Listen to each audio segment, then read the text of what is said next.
4th of July, 3, 2, 1, crack. Ladies and gentlemen, you know what that sound means. It's time for another episode of A Beer and Review. So pour it high and let it gleam. This is the podcast, Sip and Dream. Stay for the fun, we've got more to do. Oh yeah, it's A Beer and Review. Welcome, ladies and gentlemen, to episode number... Lane? 134. 134. It is a week out. Full week? Maybe 8 days? Not sure. From the 4th of July. So, to celebrate the occasion, we are watching Born on the 4th of July. I am Keith Future, host, with my two best pals, Lucas Walker. Hey. And Mr.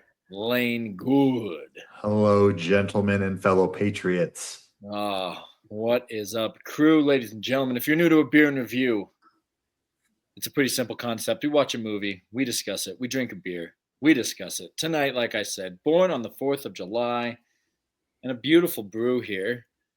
For those of you who can't see because of my lighting, you'll understand soon enough.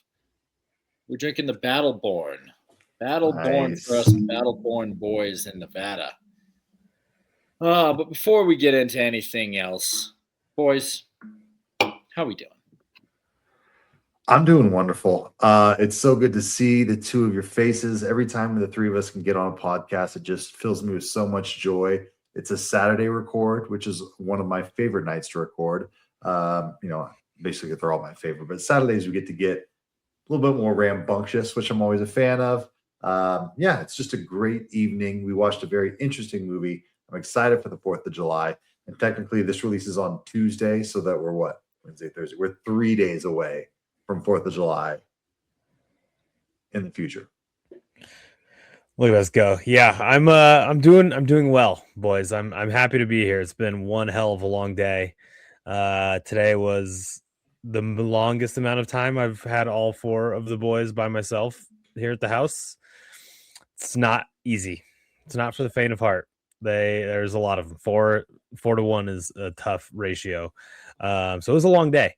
And I'm still working on finishing the movie. So I got it on in the background here, and man, what a flick, huh? But either way, I'm happy to be here. I'm happy to be drinking on the pod. I had a sober pod last time. I'm not going to be sober tonight. Just ready to absolutely get after it, boys. Yeah, with a 1v4 ratio, you can't have a sober pod with those ratios. No, you also can't have on this movie in the background. No. While you're parenting 4 children. Yeah, not while you're parenting, and definitely not with a 5-year-old, nearly 6-year-old, 5.5. He's gonna catch too much stuff in this one. Yeah. All of it would be bad. Oh, well, boys, I'm very curious. I know we just talked a few days ago, but is there anything that interesting you've been watching this week? I watched a little bit of The Truman Show. Turned that on. It's been a while since I've seen it.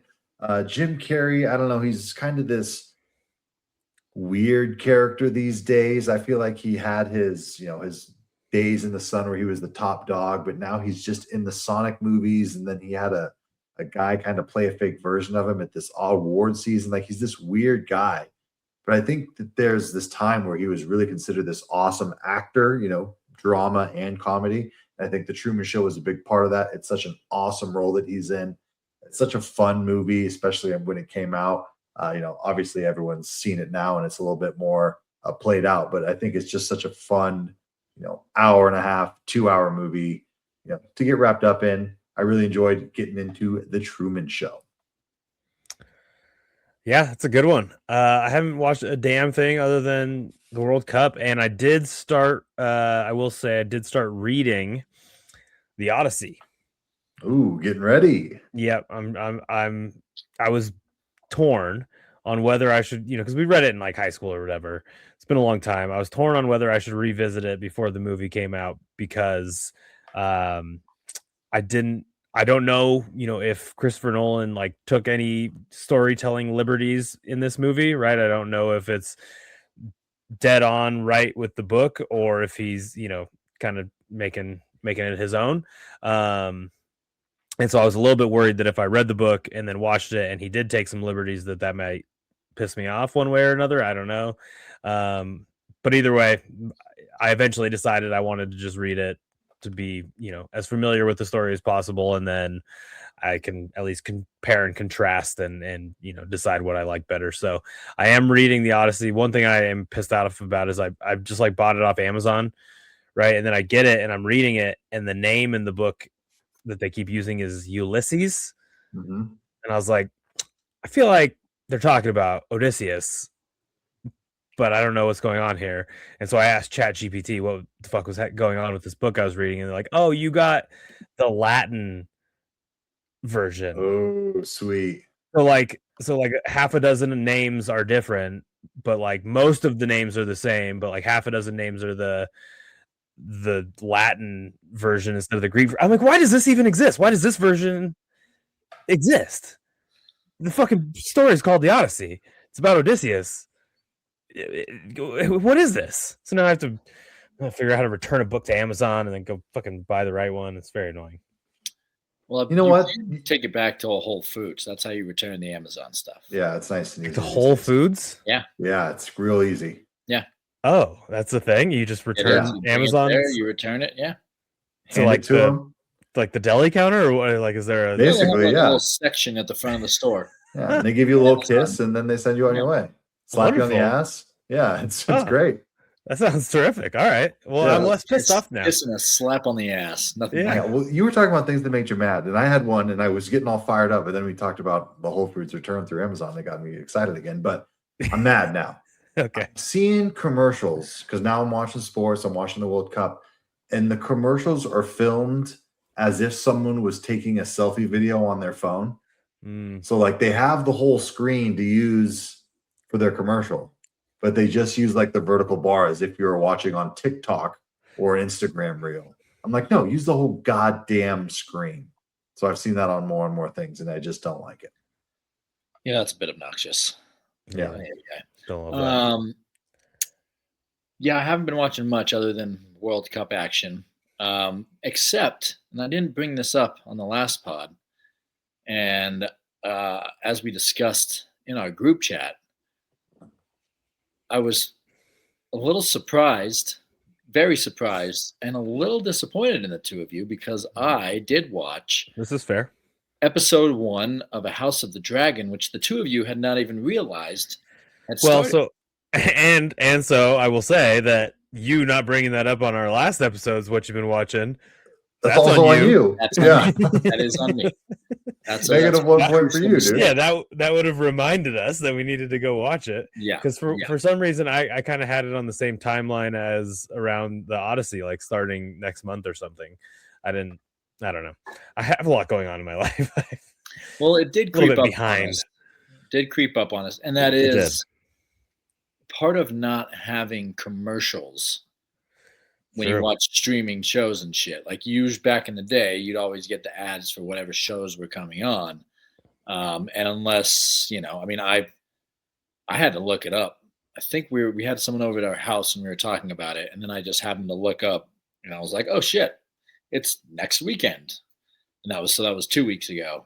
And that's when I knew that it was starting last Sunday. I'm glad that I texted you both our plan for reviewing it, because that is an annual, well, I should say every couple of years. whenever Triannual or whatever the fuck. Yeah.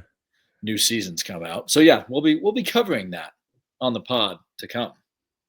We'll be excited because that we'll have done all 3 seasons on the pod, technically. Oh, yeah. You know, we've been doing this for a while. Oh, Yeah, that's our bad that we didn't watch it. I'm not on Twitter or Instagram, and I feel like that's where I used to get the, hey, by the way, this Sunday this is coming, and now I don't have that. So I'm gonna blame that.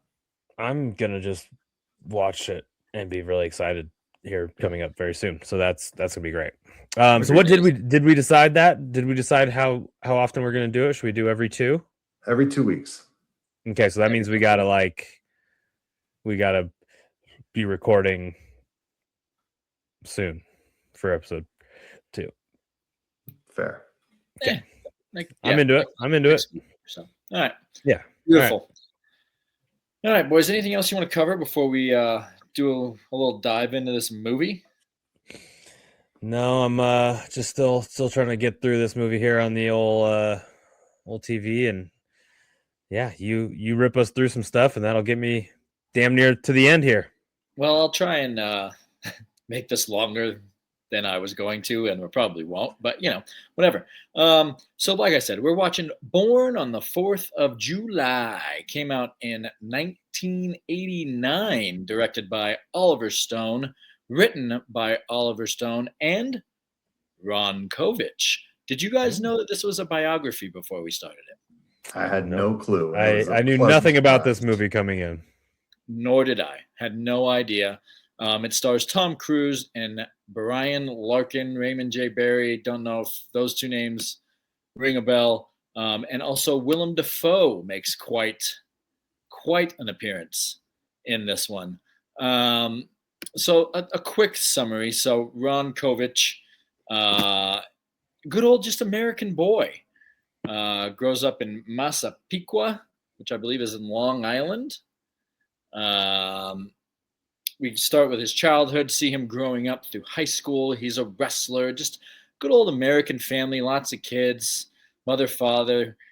He's in high school, and some Marine recruiters come to his school and tell him how the Marines are the best of the best of the best. And if you join the Marines, come train in South Carolina on Parris Island, and you'll be ready, and you're going to go fight for our country.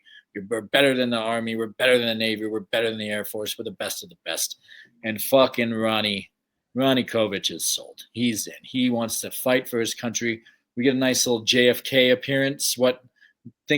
Ask not what your country can do for you, but what you can do for your country.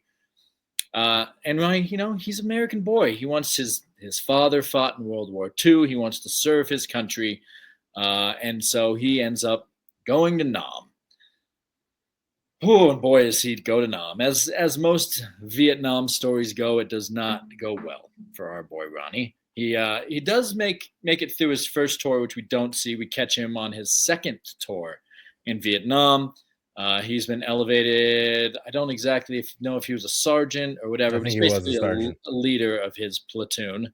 And then immediately we're basically thrown into some action. So they're trying to fight some Viet Cong. They end up shooting a family, which scars him immediately. And then they come to find out that family is a distraction, and the Viet Cong are shooting back at him through the chaos. First, Ronnie shoots and kills one of his fellow Marines. And then eventually it leads to a continuing fight where he gets shot real fucking bad. Shot in the foot. He's on the ground. He's still trying to shoot and fight. Ends up getting hit. Looks like the neck, the chest, the back. Takes some fucking brutal wounds. Ends up getting paralyzed from the waist down. He goes to an army hospital in the Bronx, New York, which is Brutal. just not good. Not good at all. It's a pretty awful place. There's rats all around. The nurses and the doctors are, to be kind, Doing the best they can. Doing the best that they can, but they're pretty amateur. All these vets are pretty not well taken care of. He tells the doctors he's going to walk again, and he starts to. He starts to slowly rehab his legs. He's almost at the point of walking, and then he breaks his legs, hurts his neck again, and he's officially paralyzed. Was he at the point of almost walking, or was he just dragging his legs behind him? Well, as he was dragging, but he was getting at least starting to move with walkers, with help. We'll go with that. He was working his way there, but then ends up paralyzed. Continues his shit stay for a while. Finally goes home to Massapequa to be with his family, where he is still very prideful of his country, still believes that they're fighting for a good cause. They're fighting communism. And this is at the time where the American public is turning against the war. Obviously, there's a lot of protesting going on. and Ronnie meets up with his childhood love, Donna, who takes him to a protest at Syracuse University, which happened right after some events at Kent State, where some protesters were beaten pretty badly. And then Ronnie slowly starting to turn against the war. He becomes an alcoholic, pretty bad alcoholic, Pretty bad. which Not the culminates fun kind. not the Yeah, fun kind. Not the fun. Not like Lane. Yeah. Not the fun kind. Culminates in a gigantic blow up with his family. And his father suggests that he goes to Mexico, which he has been talking about. He goes to Mexico with some other, this Villa Rosa, I believe it's called, with some fellow paraplegics, where he's living the good life-ish for a while there, Adjacent. getting drunk, having Meeting sex, ladies of the night. meeting ladies of the night, even though his They penis get doesn't sweaty. work, I so know they that. clear. Eventually, the fun times run out. He comes back to America and becomes one of a key figure in protests against the war. Storms the Republican National Convention when Richard Nixon is renominated by the Republican Party. This is 2 years before Nixon was impeached. He gets beaten by some cops. And like I said, this is a biography, and come to find out that Ronnie Kovich to this day is still an anti-war leader, protester. So I'm sure we're going to have some humor in this podcast, but it was a very interesting story to hear about this true man who fought in Nam and came home to realize that him and his fellow vets are treated like shit. They were sold a bag of bullshit by the government, and he carries on his legacy to this day of being anti-war. If you can say Tom Cruise played me in a movie, that's pretty fucking cool too. That's pretty amazing. Yeah, pretty amazing. And yeah, so that's the movie. And he was, in fact, born on the 4th of July. And Ron Kovich wrote the book called Born on the 4th of July that this movie is based off of. Yeah, very well done. It's a sobering tale, I will say. Sobering is one way of putting it. Yeah. Not a super fun watch. We're gonna try to make it a little lighter, a little more fun on this podcast than this movie was. Yeah, for sure. So, before we get too deep into the movie, we got to start with first things first. Lane loves first scene. So, Lane, break down the first scene for us. Let us know your thoughts. I would love to. This movie is traditional. It's American. It's patriotic, and it starts out with some wicked horns. The ba ba ba. You're like, oh, it just feels so good when you hear it. It's got a black screen. We have white text. Oliver Stone, all the good stuff, and it opens up with our young boys fully decked out in their, very young boys, their children decked out in their toy war gear, which I never really played war as a kid, wasn't my thing, but these kids are running around playing full-on war in their, outfits and glorifying it. And we see from, these boys at these age, they're kind of programmed to go this route. It's so much different. I feel like we're one of the first generations that this wasn't the case, but that's a whole different conversation. Regardless, I think it's just really interesting to show from the beginning, these boys are all war focused. We see Ronnie kind of get shot, that everyone he's like, no, I'm not getting hurt. I'm not getting hurt.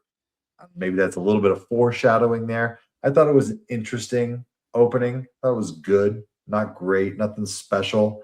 Yeah, I don't think anything that's going to stick with me long term, but kind of fun to show the tale of these young boys. Let's start at the beginning, right?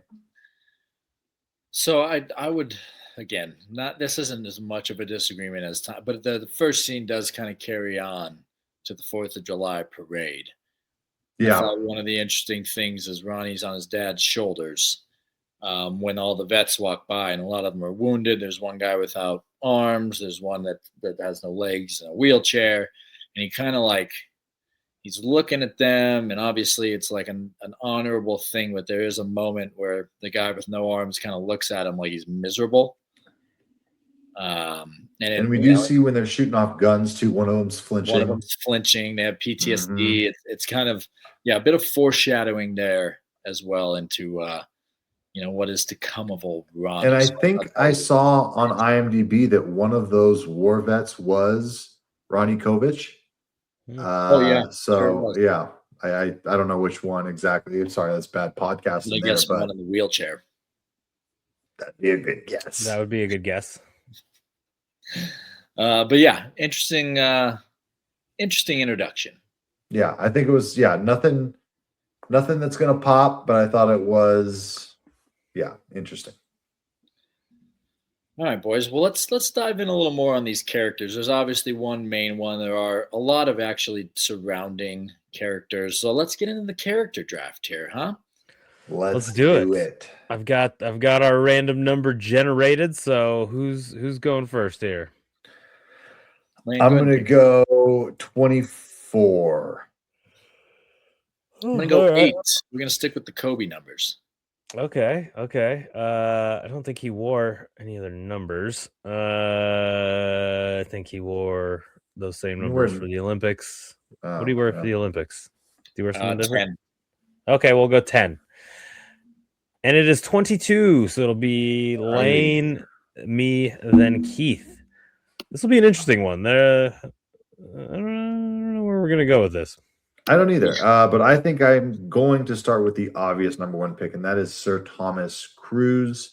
It's part of the reason that I picked this movie. Like you guys had mentioned, I didn't know much about this movie either. All I really knew about it was the name and the cover. Him, in his full gear, looking suave as all get out. And I think it's interesting to go back and watch Tom Cruise of this era because we don't get this Tom Cruise really anymore. Tom Cruise we get now is all action, Mission Impossible. This is way more drama. I mean, like you said, most of the movie he's in a wheelchair. I love seeing this version of Tom Cruise. I think he did a phenomenal job. It was weird to see him play, the younger version of him in high school. And then when they try and make him look older, it was pretty funny. Kyla walked in. She's like, wow, he looks so young. And I was like, they're actually trying to make him look older right now. So, I mean, it was interesting how they did it. I don't think it was incredibly successful, but him as an actor and him as a character, I think was just so good. He really, he's such a passionate person and he doesn't really know where to guide his passion. He's kind of a lost kid. And then Tom Berenger, the Marine guy, comes in and goes, if you want to be the best of the best, which he does, he has this passion to be great. He kind of just gets pointed in the direction towards this war. And we see obviously that it's kind of one battle. It's one thing that takes him out and causes this massive, diversion in his life. And it's heartbreaking and it's sad and it leads to all this negative. But then it is great that I was about 20 minutes left in the movie. I was telling Kyla, I was like, I don't know if we're going to get a happy ending out of this. Thankfully, Luke, you might be getting to that point right now where finally he does get a little bit of a turnaround. He gets, his life together and starts becoming a motivational political speaker, anti-war, voice. And that's inspiring. And had the movie not had that, I would have maybe thought less of it. So to see that full arc of the character and Tom Cruise and the way he did it, I thought was very, very awesome. Yeah, I think that's the obvious first choice. For the second pick here, I'm going to go with Willem Dafoe's Charlie. Yeah.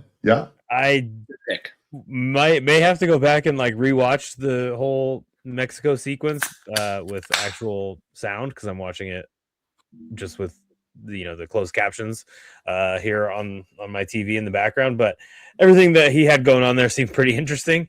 It's a sweaty old crazy lunatic, just off the deep end, Vietnam vet hanging out in Mexico doing wild shit. Seems like every scene that he was in was a pretty wild ride. So I will take him. Yeah, I think I don't know if you probably didn't hear it while you're watching, Lucas, but one of the most interesting parts of this Mexico sequence is Willem Dafoe when he first meets him. Willem Dafoe is taking a shot of tequila and says, you're so drunk on tequila, this tequila, that you don't care that you swallow the worm, and then swallows the worm. And then cut a couple scenes later, Tom Cruise is polishing off a shot of tequila and swallows the worm. He's fully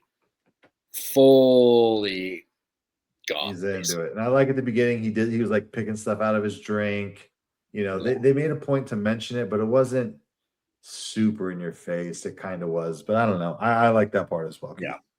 I'm going to go with my first pick.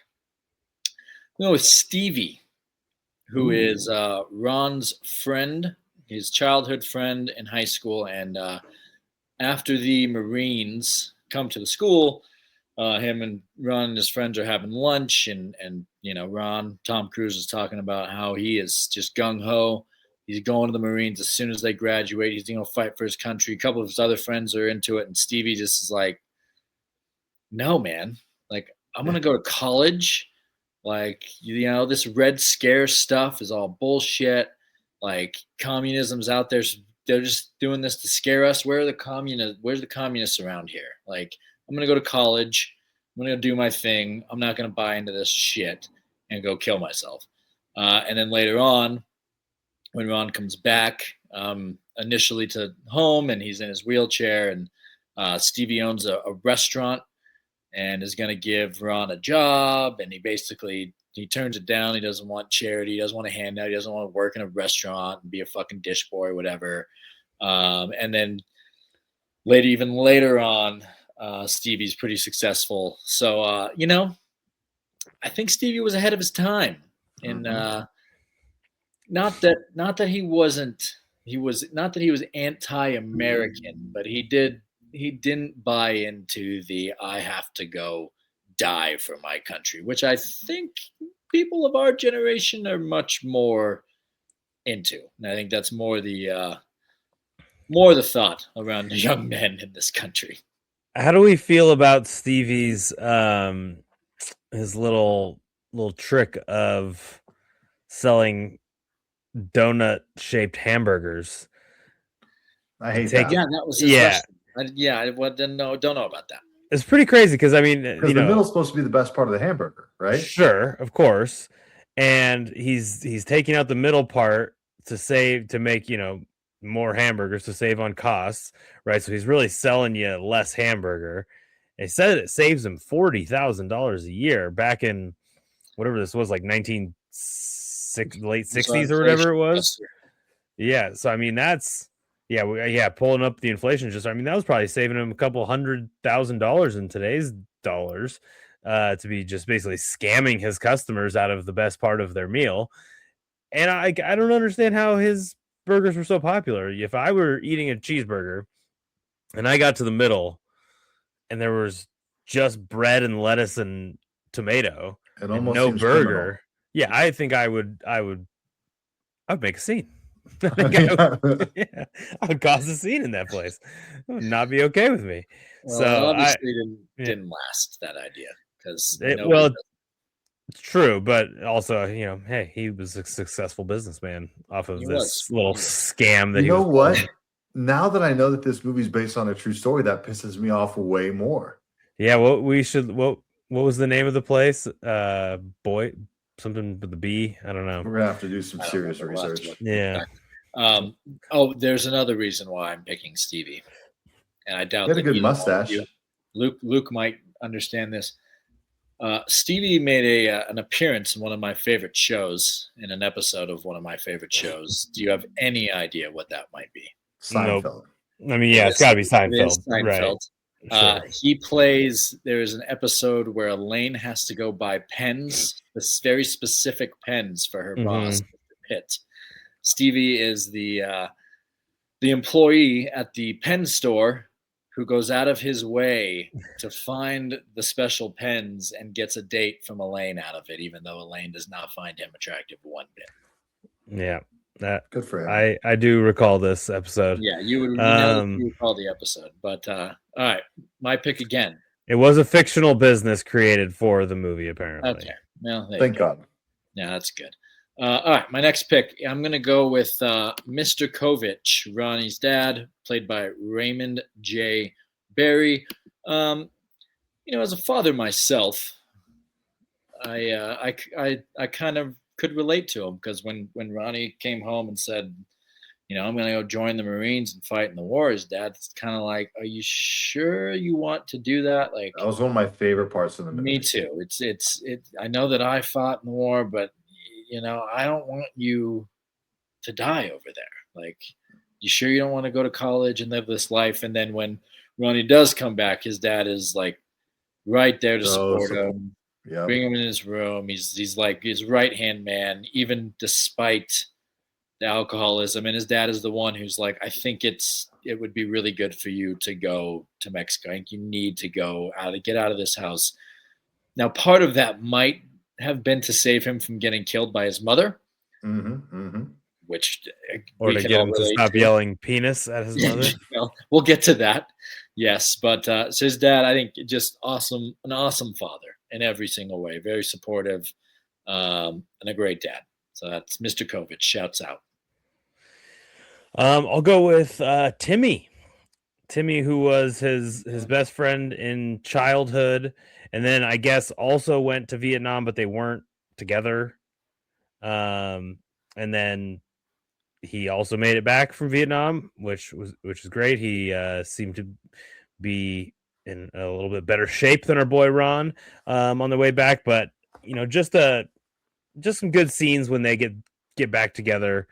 I think they're like the only two people probably who can like understand each other, and they have some like real conversations and are trying to sort of help each other, right? And like probably the most healthy interactions that Ron has when he gets back are with Timmy, and just talking about basically the horrible things that they went through and how people don't understand what they went through.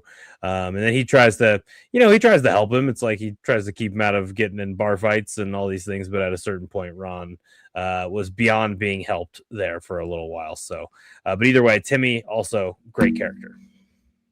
Yeah, absolutely.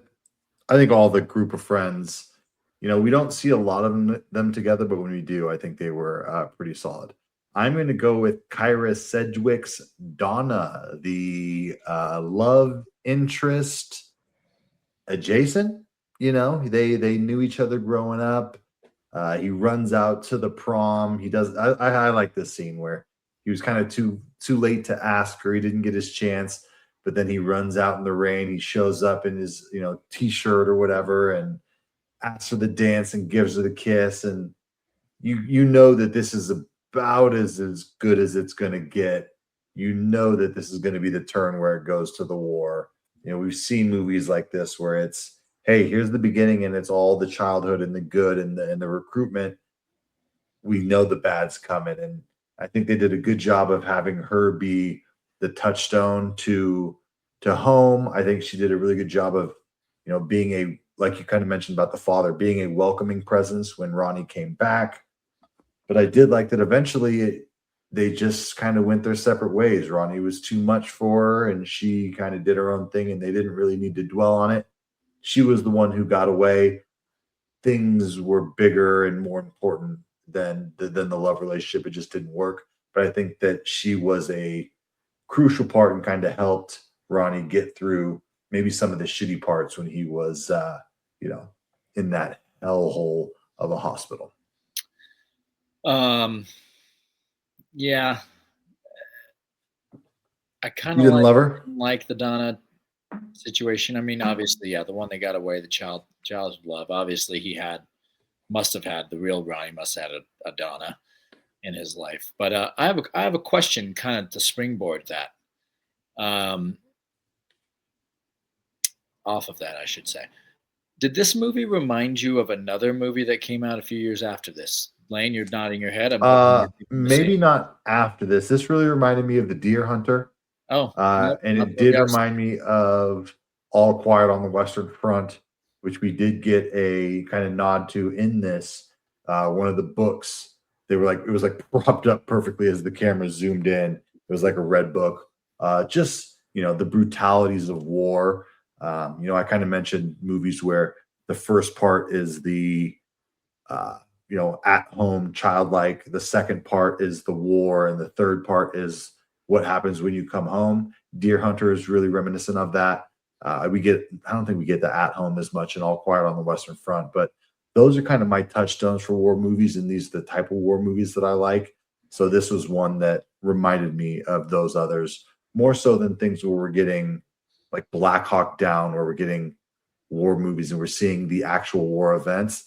I like when we see how war affects these poor kids. I think the movie Keith was going for was Forrest Gump. Absolutely. 100%. There we go. Forrest Gump. It's almost like Forrest Gump was like almost based off of this in a way. Like Donna it's was like the serious war movie version of Forrest Gump. Exactly. Right? Like Forrest Gump was about a lot more. Obviously, yes. But it is kind of Deer Hunter is a good call. Like it's kind of a Deer Hunter Forrest Gump hybrid in a way. Yeah. I was thinking Forrest. Jenny definitely is like the Donna. I his can see childhood. He does get carried out of Vietnam on the shoulders of a black man, which would be kind of the reverse of Forrest Gump, right? Where he carries his black buddy out of the thing. A little bit of a reverse there. They're both in leg braces too. Snake jumps up and bites him in the butt. Yeah, that's what he thought happened. Forrest Gump, what a flick that one was. So that movie's unbelievable. It's so good.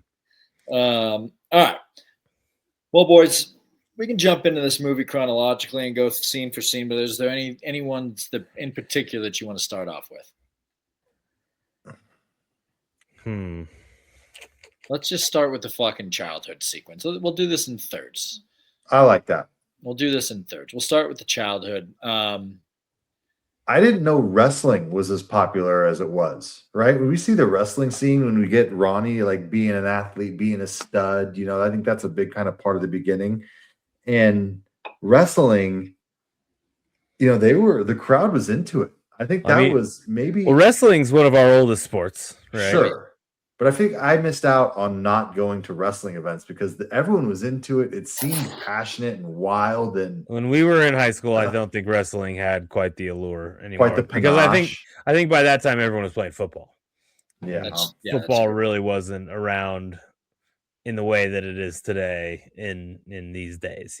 So I think football probably replaced wrestling for the most part as well. The thing that stood out to me about his childhood and high school was this. It's like it's old school America.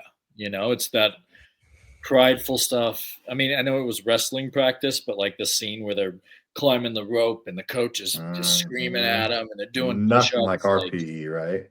Like that was basically every boy was still like going in school. They had gym class where they were basically like being trained to be getting after it. Getting after it. Like everyone had to be in fucking shape.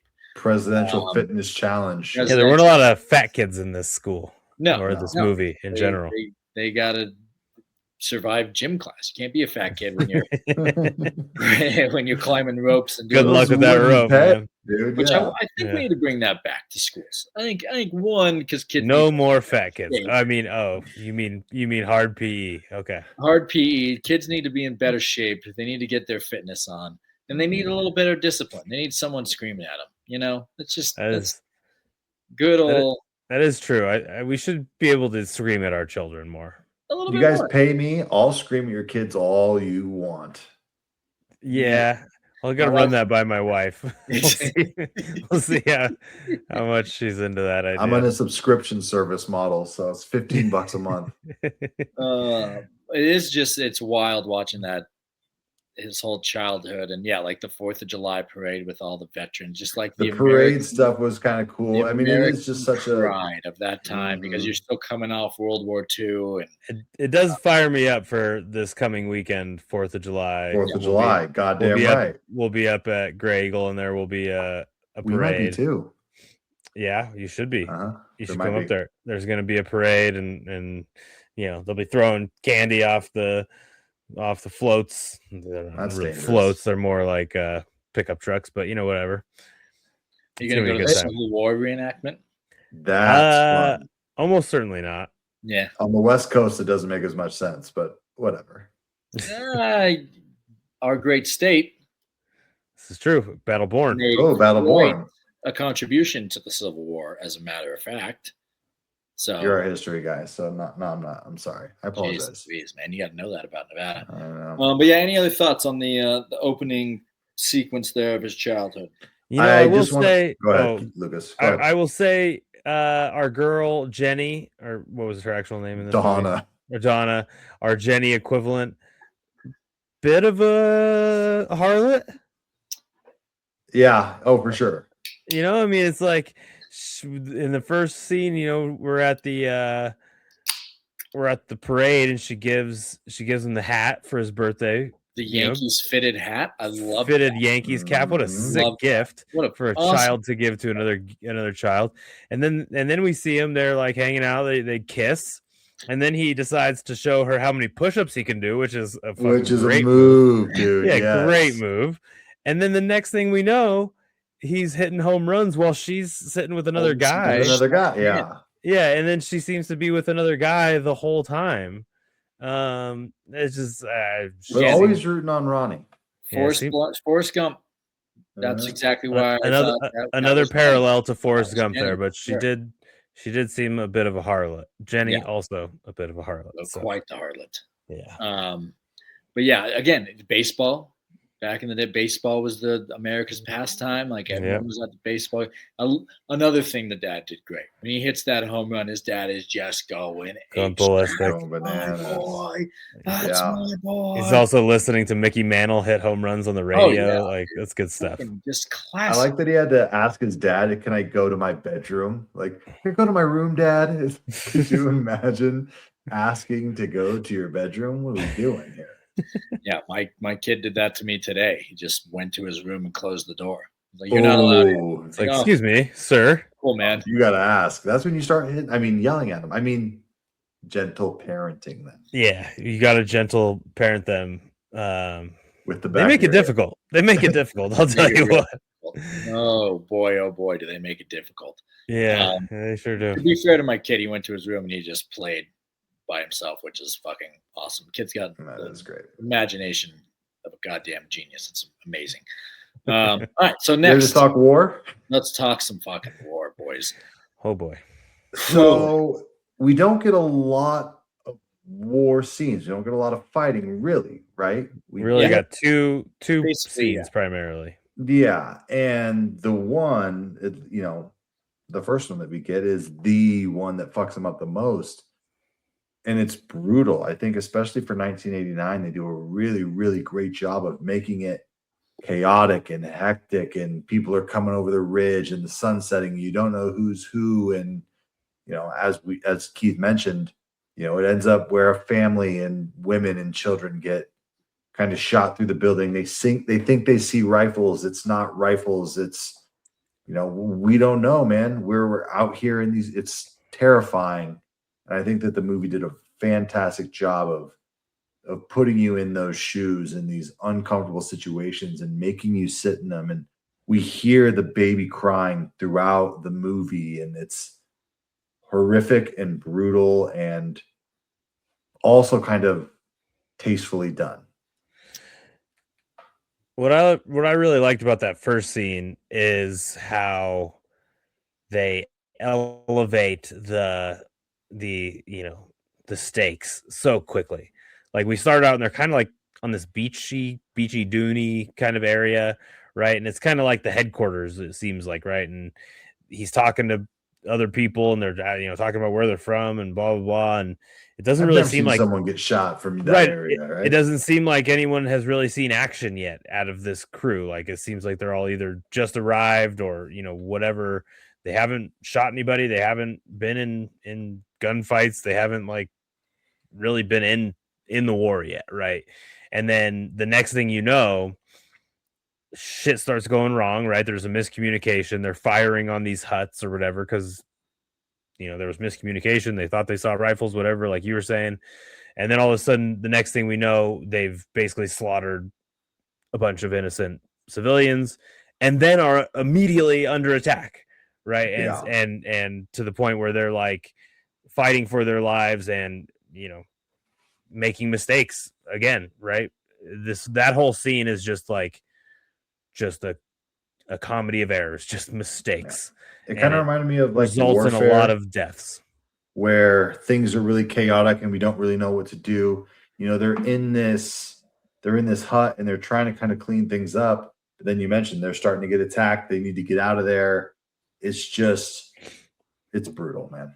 There's Yeah. such a the war sequence is so small and so short, but it does really, really show the fucking roughness of war, and this war, Vietnam in particular, which I do want to talk about. We can talk about it right now. The thing that stood out to me about the whole war sequence was when he goes to his commander. I don't know the fucking ranks. Sorry. Yeah.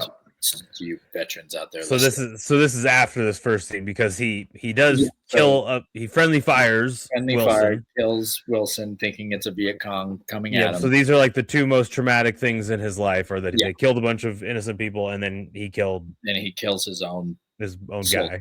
Yeah. And he goes to the commanding officer and tells him, like, I think I killed Wilson. And the guy's like, no, you didn't. He goes, no, I think I killed him. No, you didn't. Like, I think I killed him.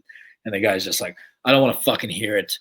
Yeah. I don't want to fucking get out of here. Don't come with me. And it's like, really puts you in the spot of like, this is just war. We're is all just out so here. fucking awful. Like, Mhm. they don't care if you fucking killed your own soldier. Like, this is just chaos and it's war and people are going to die. And they're basically just pawns in this fucking game. The soldiers it doesn't really matter if you killed your own fucking soldier, man. Like, You're one want of to hear What about are you it. gonna do about it at this Yeah. point? And Don't ask, don't fucking tell. Like, we're going to have to go kill more Viet Congs tomorrow, so don't fucking cry about it.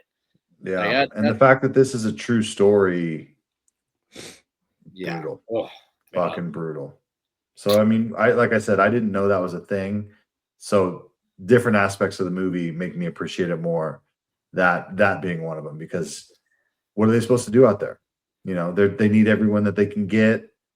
We're not gonna arrest you. We're not gonna turn you in. It's like you said, back to it tomorrow.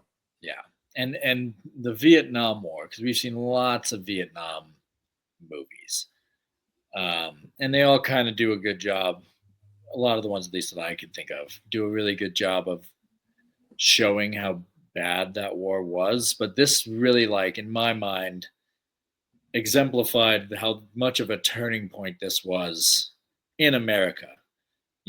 Like we said, when his childhood, everyone's prideful for America. You're proud to be a veteran. You're proud to go to war. We'd come off World War II. Obviously we stopped the Nazis, which was great.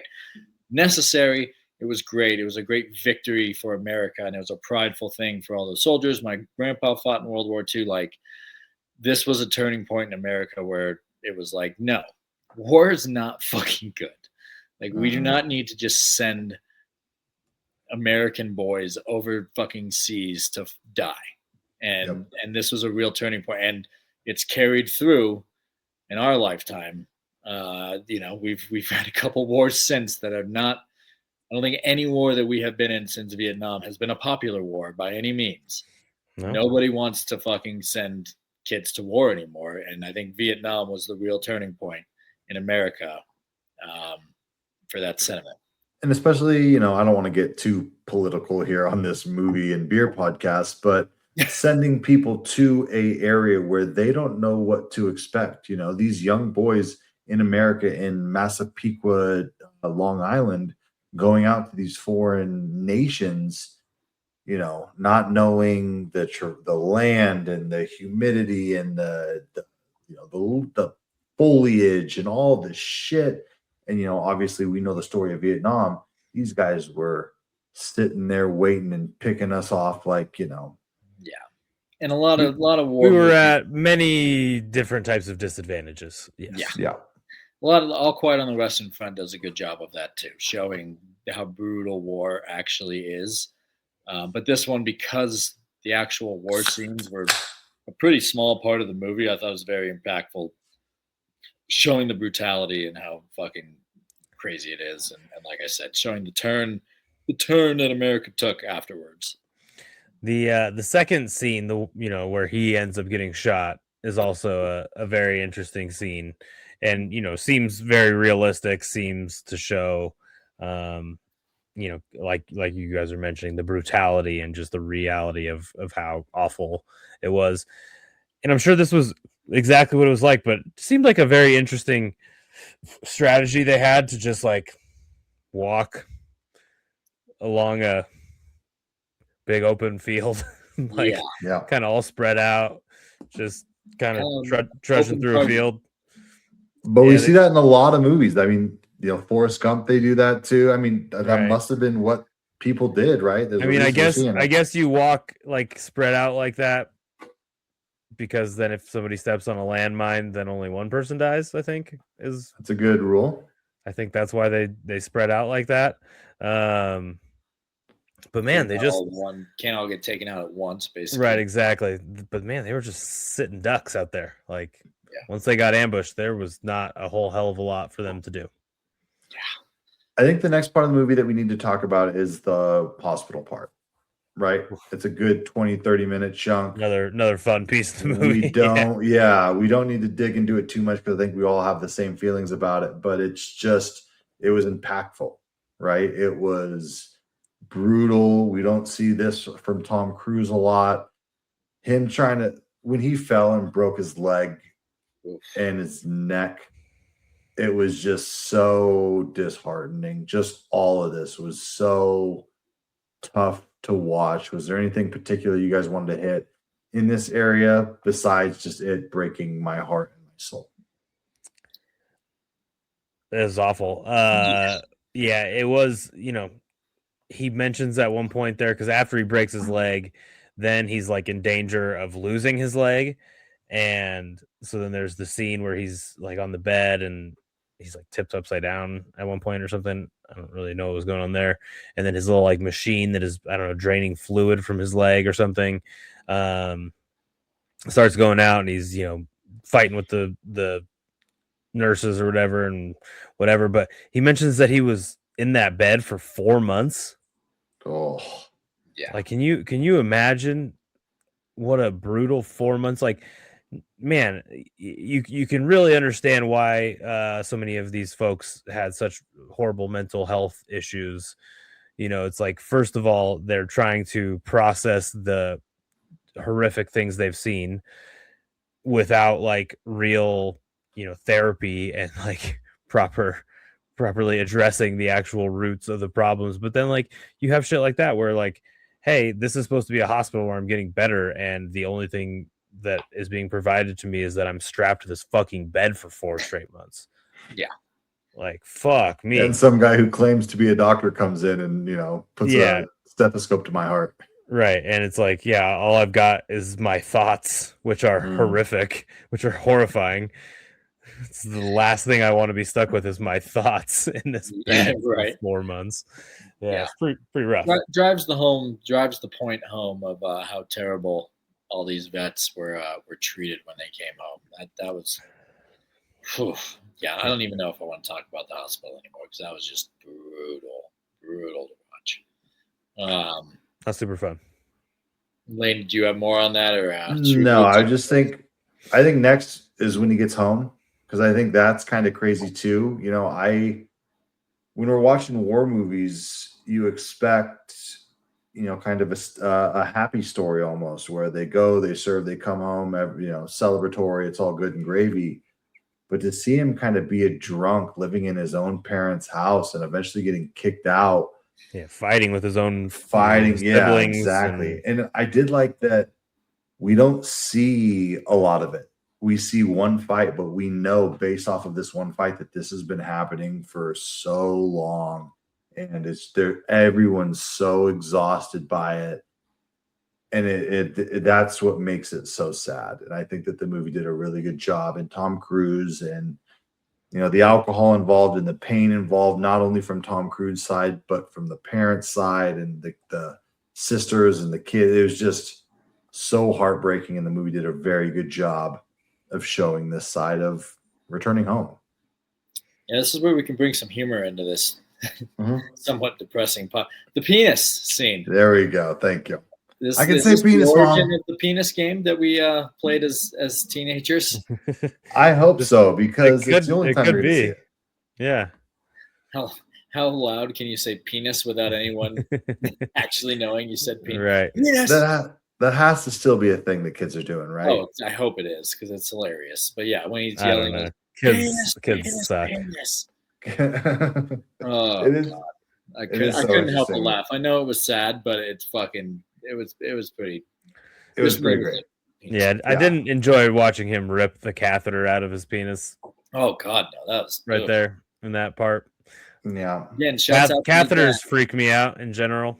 dad. Oh God, yeah. It's the idea of a catheter is just Yeah, back to his dad when after the big fight, his dad puts him back into bed and is putting his catheter back in. It's like, oh my God, dude.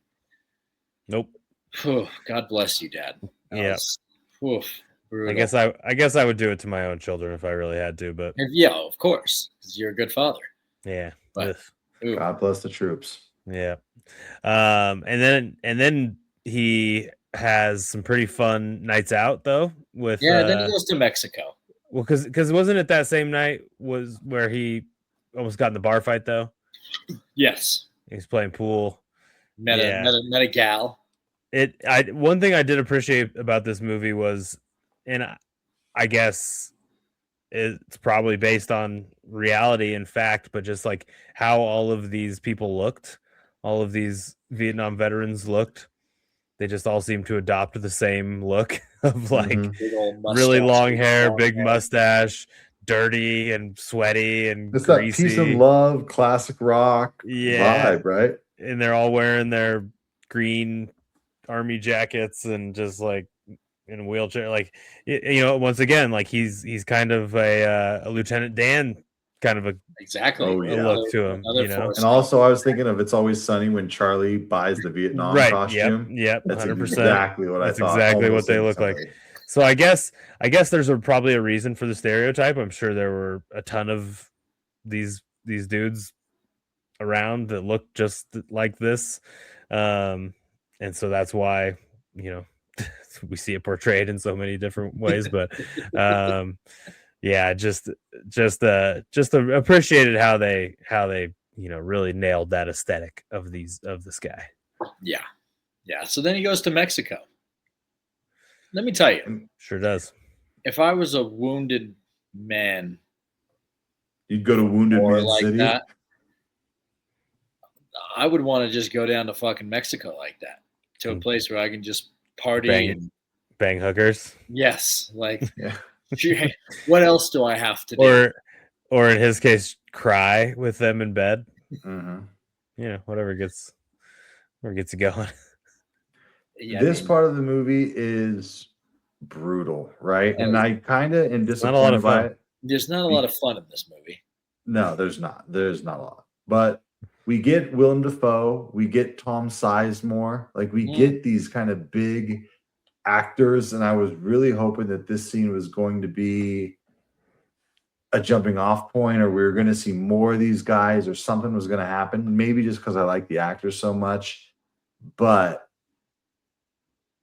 it was fine. I think it's kind of just another low. I would have liked Willem Dafoe to be in the movie a little bit more. But this is 1989. He's not the Willem Dafoe we know and love at this point. So I we'll take also what we feel can like this is a they don't really touch on it, I guess, too much, but like it seems like this could have been the part of the movie where it just twisted off, or he twists off, right? And just things just go bad. Oh, for sure. Right. He just drinks himself to death in Mexico or whatever and dies on the streets. Like, Well, it comes close. yeah, right, exactly. And I mean, I feel like that's probably the more realistic, obviously this is based on a true story and a real person, so this all probably happened, but like the more realistic, or the outcome you would have more expected would have been that just this goes very badly for him. He fucking drinks himself to death on the streets of Mexico, rather than what it became, which was way more good. Way more good. That's a good way to finish this off. Is the way more good part. Well, it isn't that good, I guess. When we eventually get to when he's rolling. It's more good Yeah, it's more because good. it's really bad. For a It's while really there. bad for basically all the movie. Yeah. Yeah, where he goes and protests, and it spurs kind of the rest of his life as an anti-war guy. Yeah, but he goes to the Republican National Convention, leads a protest. It was interesting how all the people at the convention are calling him a traitor and like screaming at him and yelling at him and like trying to get him thrown out. It's just like an interesting position to take, to be like yelling at the disabled veteran who fought in the actual war and like lost, became paralyzed, and call that person a traitor. Like it's an interesting choice. Well, I think that's a point that the movie is making. All Right. these people, all these patriots at the not to get political, but the Republican National Yeah, Convention, It's a political movie. all these people in suits and ties who probably didn't go to war and who are yelling at the veteran who's protesting the war, and they look down on them and shame them and to call him a traitor. And just because you don't think that war is good does not mean that you're anti-American and a traitor. I mean, that's a pretty. I know the three of us can agree on that. I think if there's any other people listening that may disagree with that, I'm sure there's plenty out there. But yeah, I mean, it is definitely a point of the movie to point out. Like, Yeah. I think specifically during that scene, it's showing all these people who, yeah, they're cheering for a president who's soon to be impeached, who's corrupt. Calling the guy who actually went to war to fight for his country the fucking traitor. Like, okay, yeah, good for you, fucking clowns. It is funny how history tends to repeat itself, because this movie Yeah. was 36 years old, portraying events that happened, 30 years before that. And it's all pretty relatable Yeah, it's to still what's going relatable on to this day. right now. Jesus. Yeah. All right, boy. Anything else? Any other scenes, topics you wanted to touch on in this movie? Like I said, I'm just glad that this movie did turn around and did have a positive ending, because it did get so dark. But here's one thing that's not dark, gentlemen. We're going to play a little game. I hope you're ready. Lock in. I want a numbered guess. Okay. I don't want I want a firm number, both of you. So lock it in. How many times do you think they say fuck in the movie? Luke?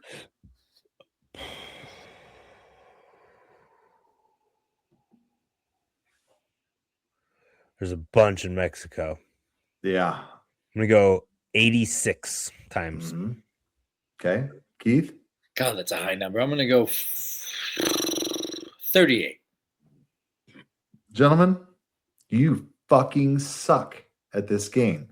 The answer is 289. Oh my bucks gracious. in this movie. I think there's a lot in the war. I think Tom Cruise Yeah. who's drunk is throwing out a lot. The fucks are flying in this movie. It's one of the higher fuck counts I've ever seen. So Wow. I wanted to go ahead and shout that out. 249. I also did want to shout out that this was nominated for Best Picture. Did not win, but it did win Best Director and winner of editing. I don't know if you mentioned that at the beginning, but it's in my notes and wanted to go ahead and shout it out. Sweet. Yeah. Last thing I just want to say, I'm glad we watched this. It was a very interesting, especially, we're idiots. We didn't realize it was a biography. Interesting to get this viewpoint from an actual veteran who fought. It being a true story made me like it more. Being a true story, and like very impactful movie, I will say. Very impactful movie. So very glad. Great pick, Lane. You don't make good picks very often. But This I'm was glad one we of them. watched this one. This was a good 4th of July watch. That was the last. That was your last question? That was my last topic. I don't think this is a good 4th of July watch. Well, no, I was just gonna. Well, not in a cheery way. I think it's a good 4th of July watch, but like would you consider this a 4th of July movie or a war movie? I don't think I'd consider it a war movie either. I would definitely consider it a war movie. It's definitely a war movie. But it's not. It's not much war though. It's just more of like a biography. There's some war Sure. going on. There is though. some war, but it's not all war. But No, the it's war not. is the Vietnam War is the It's the main. primary. Yeah, I agree with you there. But Sure. But I do we think think I it's a- think Do we think it's a 4th of July movie? Because like I don't, there's a lot of different movies for different holidays. There's not a Independence really- Day is more of a Independence- 4th of that's- July. that's- movie. I think Independence Day is like the classic, which is really also an alien movie. Yeah, It which just happens. really has nothing to do with the actual 4th of July. at all. Right. This has more to do with the 4th of July. Yeah. And like there's mentions of it. They do say the title in the movie, right? He was born on the 4th of July when they're honoring him at the 4th of July parade. There's multiple 4th of July parades. Yeah. Yeah. I would say this may be one of the more iconic 4th of July movies. Personally, my favorite 4th of July movie, and you could argue whether this is even a 4th of July movie, is Sandlot. Oh, Yeah. See, that's a 4th of July movie for sure. Yeah. It's like I Harry think this is Potter's good. a Christmas I'd like movie. to It's petition Sandlot. for next 4th of July for us to watch Independence Day, if we can remember a year from now. Because I think we could remember I that. think we We're- can remember that. Yeah. I love that fucking movie. I think we can do that. Yeah. We can make that happen for you, future. All right, boys. I had thought about it, but I was like, you know what? Let's try something a little bit different. But are you ready to talk money? This is not a straight to streaming, so this is going to be fun. No, streaming didn't 89. exist. Yeah. No, this is back in my day. Streaming didn't exist, so I'm gonna throw it to the money man, Lucas Walker. Please make the dollars make sense. I liked that. I liked that a lot. Thanks. All right, we have an estimated budget for this flick of a paltry $14 million.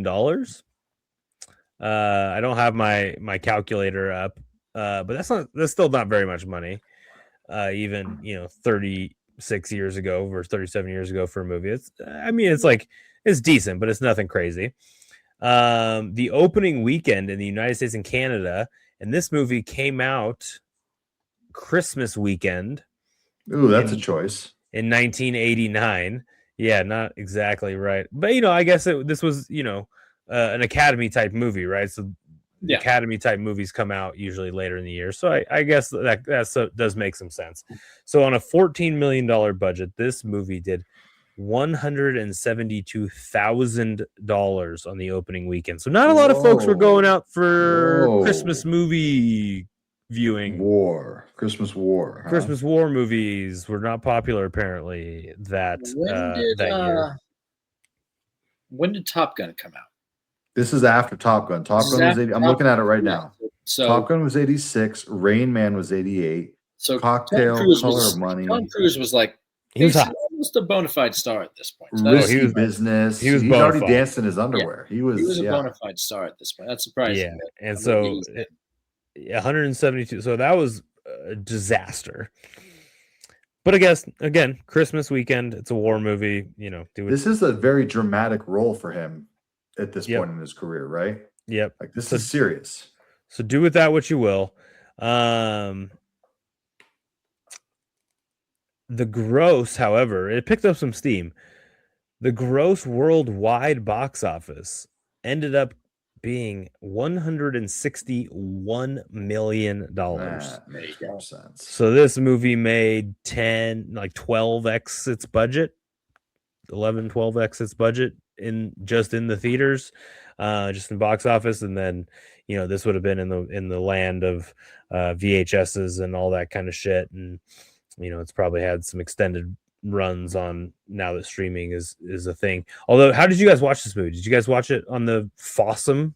No, Yeah. No, I rented it. Amazon Prime. I rented it Amazon for Prime. $4. Oh, Yep. it was free on Fossum. Yeah, but then I would have had to download the Fossum app, and then I it would was not as hard difficult as you think. commercials. I did have to. I did Yeah, watch I it with wanna do commercials. Yeah, I did have the It's worth commercials. the $4 to just rent it. Yeah. but anyway, so yeah, look at that. You got $8 out of you guys, so it's still making money. So this movie is like an A plus by all accounts. I mean, fucking 12x its budget or whatever, plus however many millions of dollars it's brought in, over the last 37 years. So yeah, crushed it. Love it. God damn right. Tom Cruise doesn't miss. Oh man, just hearing about all that and talking about this movie makes me fucking thirsty. Boy, am I thirsty! And I've been putting some beers down, but now I'm curious about this beer because not only are we drinking a beer themed on this movie, we're drinking a hometown beer here, boys. We're drinking the Battleborn from our hometown of Reno, Nevada, our great state, which was ratified during the Civil War, was a turning point in the Civil War for the Union to win the Civil War. So, Lane, tell us about this beautiful Battleborn beer. This, boys, is an easy drinking American lager, as you mentioned, out of Reno, Nevada. The worst place in the world. No one should ever move here or live here or recommend that anyone comes here ever. Battleborn beer is an easy drinking golden lager brewed with the pioneering spirit of Nevada, with the quality of a craft beer, but with the easy drinking profile of popular American lagers. Battleborn maintains a simple truth. Good beer doesn't need to be complicated. It just needs to be good. After all, life is complicated enough. This is coming in at 4.6% ABV, 19 IBUs. So this is a nice, smooth drinking lager. We love to see it. This is comparable to your Budweisers, your Coorses, I would say, right? Not the Bud Lights, Coors Lights, but more so just those nice, a little bit heavier lagers. Here you got some of the pictures of their canning and their brewing facility, independently brewed and packaged at their 10,000 square foot state-of-the-art facility on 5th Street in the heart of their brewery district, which I don't know if I would describe 5th Street as the heart of Reno's brewery district, but that's what they said. I'm going to read here. Just had my first Battleborn beer, and it was great. Very smooth and good taste. I also love the can. And I will say, James Richards, out of Reno, Nevada, I'm sure, I do also love the can. Right? Yeah. Pretty gosh darn solid there. I'll agree on that. As far as the history of the brewery or anything like that, I don't have much more. This right here says established 2017. So maybe they've been around for a little bit. But I do feel like this is one of those beers in Reno that has made a name for itself. It's been, oh, look at that. It's been a constant. You can find it anywhere. We usually go to Total Wine for our beers so we can pick out something. But this, it was like, well, boys, we can get this anywhere you want it. So they've done a great job of marketing, especially here. And I would love to see them continue to expand and to continue to grow because, spoilers, I really enjoy their beer. Are you ready to review? I'd like to give a shout out to Battleborn beer. During COVID, when we were all sitting at home doing nothing, my good friends at Nevada Sportsnet put together a beer pong tournament. Yes, I do remember. I watched that. You remember, which I partook in. And Battleborn beer was the sponsor. And as the sponsor, we drank those beers while we were playing beer pong. So they sent me a case of Battleborn beer as well as some gear. So I have some Battleborn beer glasses. I definitely drank those beers back in 2020. And here they are 6 years later. I think I have a hat as well from them. I think I got some other swag that I don't know where it is, but shouts out to Battleborn beer. Just fucking great people, great beer. Lane, give us your score.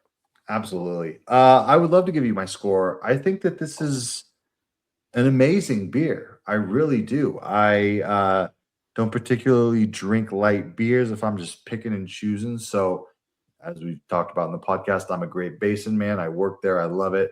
They've got kind of the Reno IPA with the icky, maybe less so now. It might be more towards revision for those Reno heads out there. But for a light beer, my God, this is awesome. This is very, very, very good. I love it. I love the taste. There is no bad aftertaste. It's smooth all the way through. I'm going to go ahead and give this a 9.5. I really, really enjoyed this light, crisp lager coming in at what, 4.6%. It's a winner. I've had 3. I'm enjoying the shit out of it. Yeah, I can't poke a lot of holes in this beer. It's darn near flawless. It comes in these 16-ounce cans. We love that. It's an American lager. We love that. It's got the Nevada flag on the can. Like, fuck, love that. It's delicious. It's a wild Goes down smooth. order. It's pretty wonderful. I'm gonna go with a 9. Hell yeah. Yeah, it's obviously there's a lot of bias coming in for me because it's a local beer.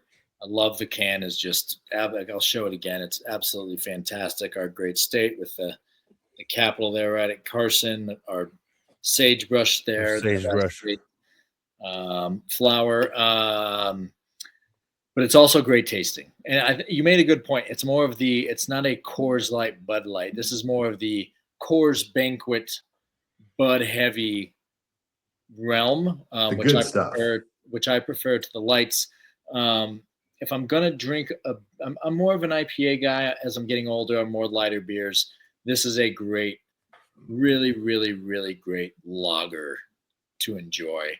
And like I said, I'm gonna let my biases just fucking take over here, and I'm gonna give this a perfect score. I'm gonna give it a 10. Yes, This is an amazing beer. I'm very glad that I bought the 12-pack at the old Lakeside Market down the street. It's gonna there's a good number still in the 12-pack that I'm gonna enjoy on the 4th of July weekend. and that's why we bought them. And I knew that when we all got these beers, we were all gonna love them. I'm glad we all gave them, a little bit of love, a little respect. But Keith, the fact that you went full 10, it was well deserved. So good. Great. It's a great, really is a great beer. Like my bias, obviously, for Nevada, and that I've gotten free shit from them before is in there. It's played in. I haven't gotten free shit. It's also a great fucking beer. It's really fucking good. So here's how good it is, right? It's Saturday night, 11:30 at night. I've got this much beer left. I've got a full boy right here. I might have to crack it open. But before we do that, we need to play America's favorite game, don't we? Oh, let's play America's favorite game. It's time for some rotten guesses. Golly, gosh Mr. darn. Good. I cannot wait to play. This one's going to be, I think, relatively easy. Is it? But I mean, there has to be a floor, right? And the floor has to be an 80, mid-80s. I'm going to say the critics will be about an 85. And I'm only going to say that because Rotten Tomatoes is different for movies that came out back then. Audience, I think, is going to be maybe a little bit lower, slightly lower. I'm going to say maybe an 82. I think there might be some stuff that's a little bit too sad, a little bit too dark for the standard audience. I'm going to go 85, 82 is my guess. Lucas? I think you're right with the floor. There's clearly got to be a pretty high floor.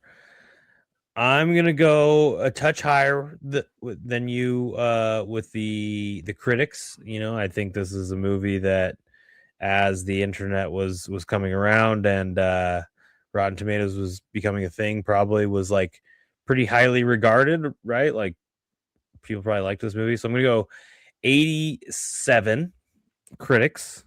That's a tomato meter. For the popcorn meter, the people, I am going to go with an 89. I think the people who have liked it just a touch more. So 87, 89. Interesting. All right.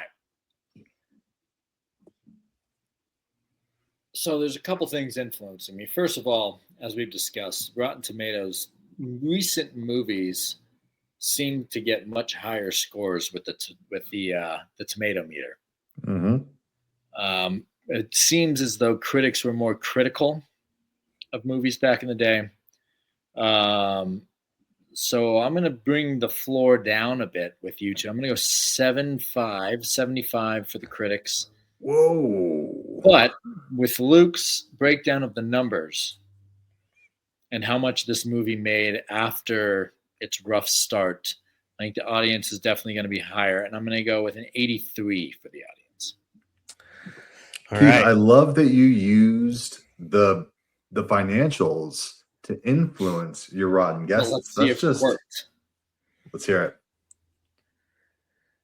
Yeah, we've got the numbers here. It looks like Lane may be pulling off a sweep for us here. Wait, what did you go popcorn meter there, Keith? 75. Or audience, 83, I said, for the audience. 75 Okay. for the critics. So we have an 84 from the critics, the tomato meter. Only 56 reviews. So it's, this was a pre-internet movie. Apparently not a lot of critics Well, it was bothered to go back and more select group that actually got to criticize movies back in the Sure. So 56 reviews, 84%. So I think Lane was One away. almost perfect on that.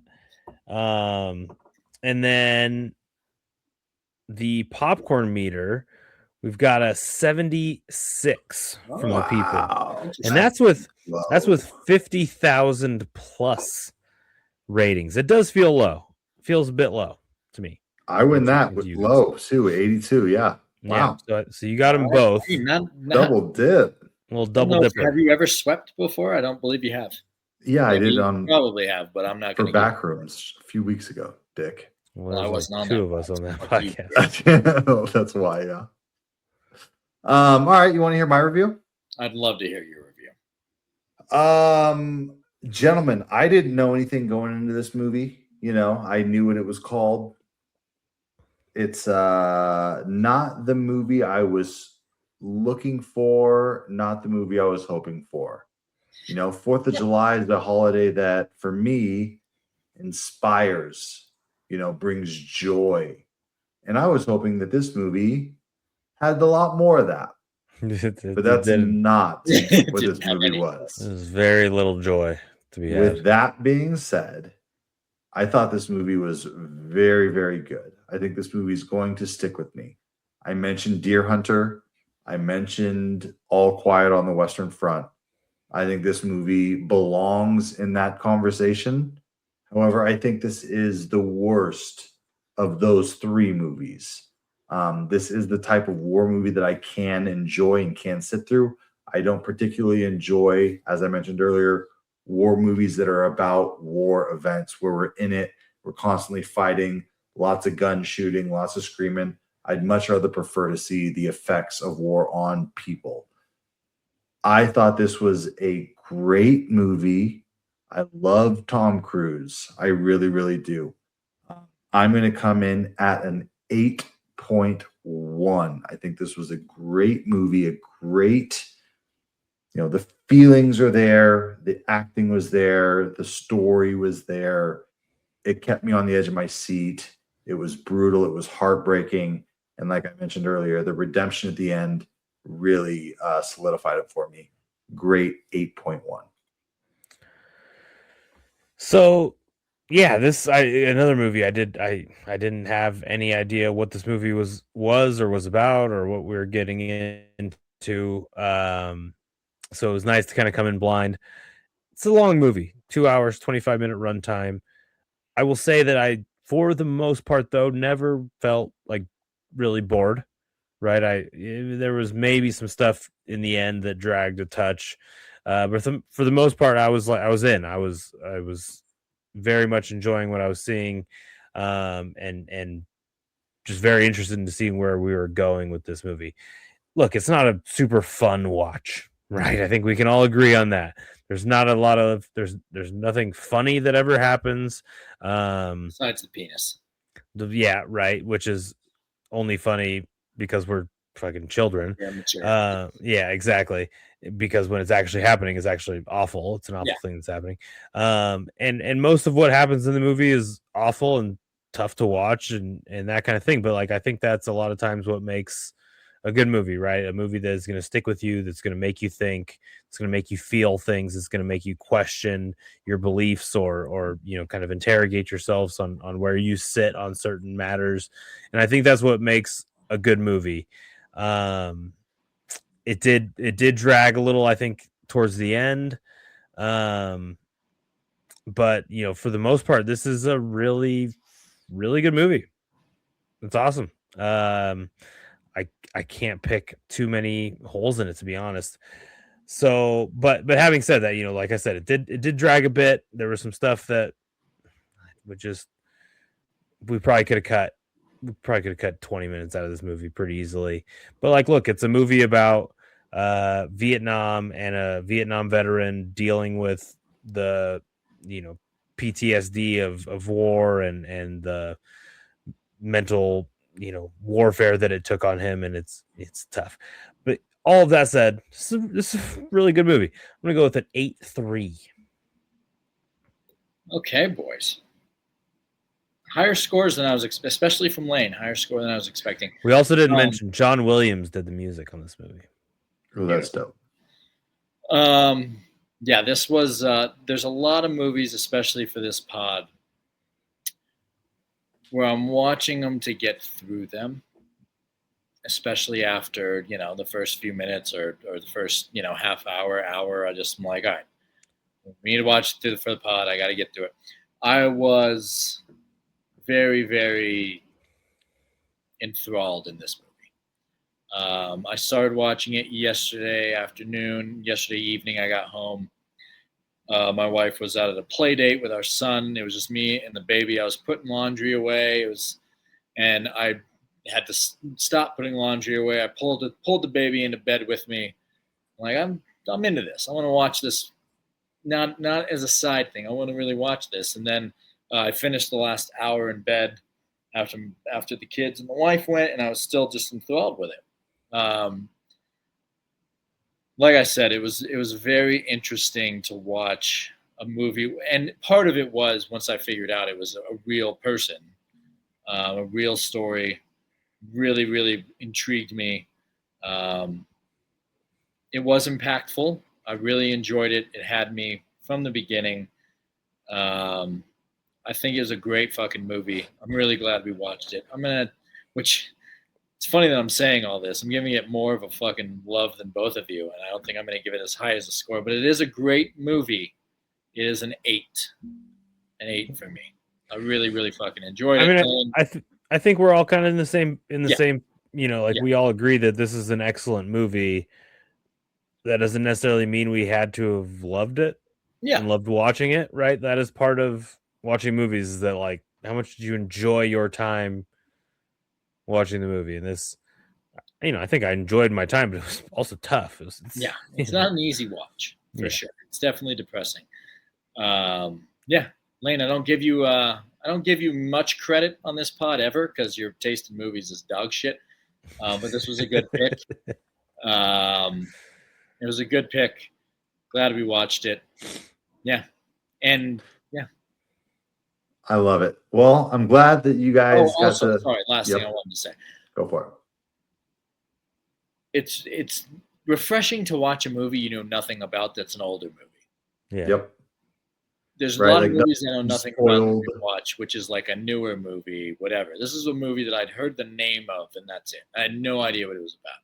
It's nice to go and blank with an older movie and watch it and enjoy it. Really, really fucking love that. It's funny that you say that, because that's like if I'm just like sitting down by myself to watch a movie that's not for the pod, and it's just like whatever. That's kind of what I'm looking for, is a movie that I know is like a classic, that's an older movie, that's really good, that I know nothing about. Like, that's what I'm looking for, and that's what this movie was. So, good job, Blake. Goddamn right. Well, we watched this for a reason, and that reason is because it is the 4th of July. So I do want to say thank you to everyone who has served to this gosh darn beautiful country that we get to call home. We are so lucky. I think this is the greatest country on earth. And I just want to go ahead and say, God bless America. God bless the two of you, gentlemen, and God bless this podcast. Until next week, cheers. Cheers, Cheers. boys.